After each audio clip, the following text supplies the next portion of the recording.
अस्सलामुअलैकुम मेरे भाइयों, let's talk about market updates. और आज के दिन में हमारे पास जो करंट वोलेटिलिटी इंक्रीज हुई हुई है उसका हमें ऑलरेडी पता है कि भाई वो ड्यू टू ऑल बाइनेंस और ये जो सीजी और एससीसी का जो इशू चल रहा है उसकी वजह से मार्केट वोलेटिलिटी इंक्रीज हुई हुई है, जिसकी वजह से कभी बीएनबी एकदम से हाइस की तरफ जा रहा है, एकदम से लोस की तरफ आ रहा है। मेजर कैप भी कभी रिकवरी दे रही है, कभी डंप कर रही है, कभी रिकवरी दे रही है, डंप कर रही है। तो अभी ये जो कंप्लीट सिचुएशन क्रिएट हुई है ना, जिसमें बाइनेंस का भी इशू चल रहा है और बहुत सारे ट्रेडर्स इस टाइम पे परेशान है कि भाई कहीं बाइनेंस तो कोलैप्स नहीं हो जाएगी। ये मैं आपको जरा डिटेल में एक्सप्लेन करता हूं, साथ बिटकॉइन, इथेरियम और मेजर कैप की भी अपडेट शेयर करता हूं, ताकि आप प्रॉपरली जितने भी आपके जो क्वेश्चंस माइंड में चल रहे हैं ना, वो प्रॉपर तरीके से आप जो वो माइंड आपका क्लियर हो सके। तो सबसे पहले हम जरा स्टार्ट करते हैं जी बाइनेंस का जो इशू इस टाइम पे चल रहा है।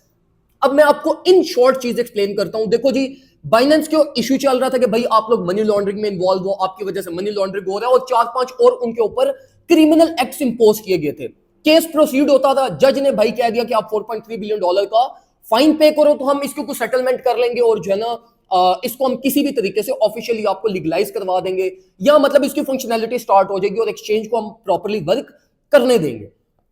अब उसमें इशू ये था कि सीजी एज अ सीईओ रहते हुए ये पूरे केस को प्रोसीड नहीं कर सकता था। वहां पे फिर सीजी चाचा ने समझदारी का मुजाहिदा किया और सीईओ के ओहदे को उन्होंने जो है ना वो वहां पे रिजाइन किया, और अब वो इसको ऑफिशियली कोर्ट में जाके केस को प्रोसीड करेंगे और फाइन वगैरह जो भी फर्दर नेगोशिएशन होगी वो जाके करेगा, और उसके बाद जो है ना ये केस की सेटलमेंट होगी। तो यहां पे सबसे पहले तो देखो मेरे भाइयों, ये कि सीजी ने ये एक बहुत बड़ा मतलब स्टेप लिया कि अपने सीईओ के ओहदे को उसने रिजाइन किया और प्रॉपरली क्रिप्टो कम्युनिटी की फेवर में उसने जो है ना वो लाइक एक स्टेप लिया है। तो ओवरऑल अगर हम यहां पर देखें तो देखो जो इशू चल रहा है ना बाइनेंस का, वो सिर्फ चल रहा है बाइनेंस यूएसए का। पहली बात तो ये, अब ये जो सीजी ने इतना बड़ा जो ये एक स्टेप उठाया ना, ये सिर्फ बाइनेंस यूएसए के लिए उठाया है। ओवरऑल तो जो रेस्ट ऑफ वर्ल्ड आपके पास जो बाइनेंस की फंक्शनैलिटी है, अगर इवन दो ये केस वो चलता है, प्रोसीड होता है, सेटलमेंट होती है नहीं होती, बाकी रेस्ट ऑफ वर्ल्ड में जो बाइनेंस की फंक्शनैलिटीज है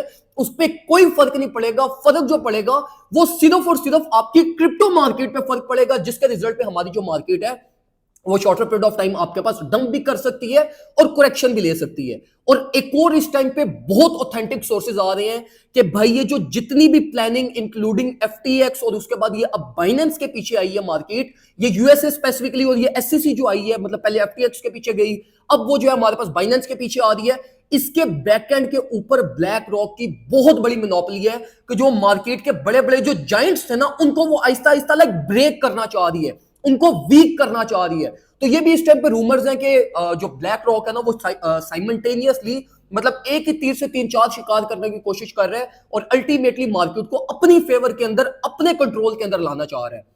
तो ये भी एक बहुत सॉलिड रूमर्स हैं, अभी तक इस पर कोई कंफर्मेशन नहीं है, लेकिन जैसे जैसे टाइम गुजरेगा चीजें क्लियर होना स्टार्ट हो जाएंगी, जो कि मैं इंशाल्लाह आपको फर्दर ऑन अपडेट कर दूंगा। तो बाइनेंस से रिगार्डिंग आपको परेशान होने की जरूरत नहीं है। हाँ, अगर आप ये बहुत ज्यादा फियरफुल हो और आपके कोई बहुत ज्यादा फंड्स बाइनेंस के अंदर पड़े हुए हैं, तो ये स्ट्रिक्टली रिकमेंडेड, और वैसे भी एक अच्छी प्रैक्टिस होती है कि आप अपने फंड्स को फर्दर डिस्ट्रीब्यूट कर दो, डाइवर्सिफाई कर दो, लेकिन ना भी करो तो आपको परेशान होने की जरूरत नहीं है। लेकिन still at the end of the day हो कुछ भी सकता है, तो आपने अपनी सेफ्टी, अपनी वो सारी चीजें आपने खुद मैनेज करनी है और अपने फंड्स को प्रॉपर्ली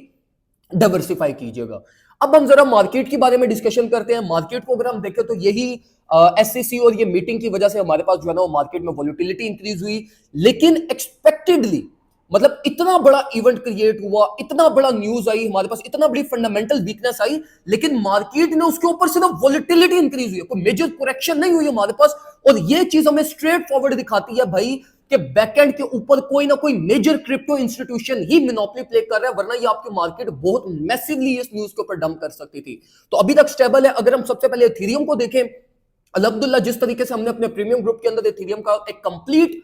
जो एकुमुलेशन प्लान हमने जनरेट किया था, बिल्कुल परफेक्टली एग्जीक्यूट हुआ। परफेक्टली मार्केट हमारे टीपी को हिट करवाने ऑल द वे अप 2020 तक गई। बेशक वो मैनिपुलेशन के अंदर वो सारी मार्केट मूवमेंट हुई है या ये वोलेटिलिटी के अंदर हुई है, इंपॉर्टेंट चीज ये थी कि जो हमारा कंप्लीट प्लान था वो एक प्री प्लान प्लान था, और अल्हम्दुलिल्लाह जो कि हमारा बिल्कुल परफेक्टली और सक्सेसफुली हमारा प्ले आउट हुआ। एथेरियम से रिगार्डिंग मैं आपको ये रिकमेंड करूंगा कि जो 1960 वाली रेंज है ये एक आपकी बाय रेंज बनती है, यहां से आप 10 to 15% अपनी स्पॉट एक्यूमुलेशन कर सकते हैं। और इस टाइम पे मैं आपको स्ट्रिक्टली सिर्फ और सिर्फ यही रिकमेंड करूंगा कि एथेरियम को ही एक्यूमुलेट करो, बस एथेरियम को एक्यूमुलेट करो। बाकी ये जितने भी ऑल्ट कॉइन्स हैं इनको इस टाइम पे आपको एक्यूमुलेट करने की जरूरत नहीं है। और उसकी रीजन ये है कि देखो एथेरियम इस टाइम पे वैसे भी सॉलिड है, परफॉर्मेंस भी इसकी ठीक है, फ्लो ऑफ मनी भी इसका स्टेबल है, लेकिन जो ओल्ड कॉइन्स है उनका फ्लो ऑफ मनी बहुत ज्यादा डिस्टर्ब्ड है। तो अगर in case Ethereum break down कर गया या बिटकॉइन ब्रेक डाउन कर गया तो ये ओल्ड कॉइन्स बहुत ज्यादा डेड ड्रॉप होना स्टार्ट हो जाएंगे, जो कि मैं ऑलरेडी आपको ये इस वीक के स्टार्ट से गाइड करता हुआ था कि भाई ओल्ड कॉइन्स को थोड़ा बहुत अवॉइड करो, सिर्फ मेजर कैप को ट्रेड करो, जिसमें हमने एक्सेस की जो ट्रेड ली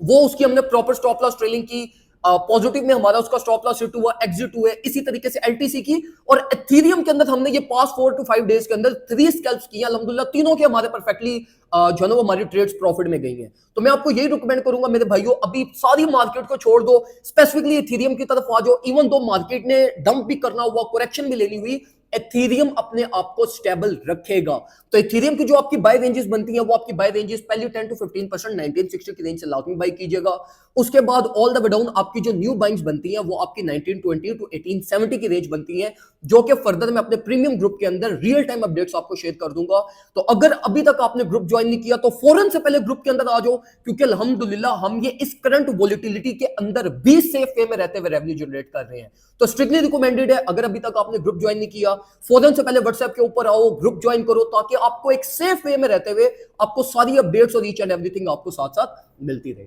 दुआ में मुझे याद रखिएगा, अपना ख्याल रखें, अल्लाह हाफिज।